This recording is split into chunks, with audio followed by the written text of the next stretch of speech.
Hello and नमस्ते everyone, welcome back to my new channel. So आजको भिडियोमा चाहिँ म हजुरहरू माझमा प्याजीको रेसिपी लिएर आएकी छु। जस्तै कि हजुरहरू हेर्न सक्नुहुन्छ, सुरुमा मैले गोपी काटेँ, त्यसपछि प्याज काटेँ अनि तपाईँले यो चाहिँ लाम्चो लाम्चो काट्नुहोला अनि दुईटालाई मिक्स गर्नुहोला।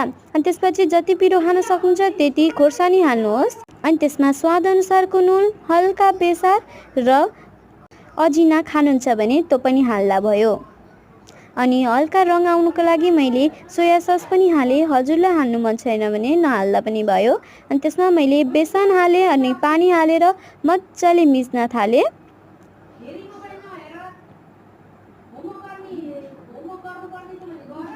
यतिको भइसकेपछि ग्यास बाले मैले ग्यासमा तेल तताएर मैले प्याजीलाई एउटा एउटा गर्दै तार्न थालेँ। एउटा यतिको रातो भएपछि हजुरले सबै निकाल्दा हुन्छ। हेर्न सक्नुहुन्छ मैले यति बनाएँ। हजुरहरूलाई मन पर्छ भने लाइक गर्नुहोस्, सब्स्क्राइब गर्नुहोस्। मेरो यस्तै भिडियो आउँदै गर्छ। Thank you.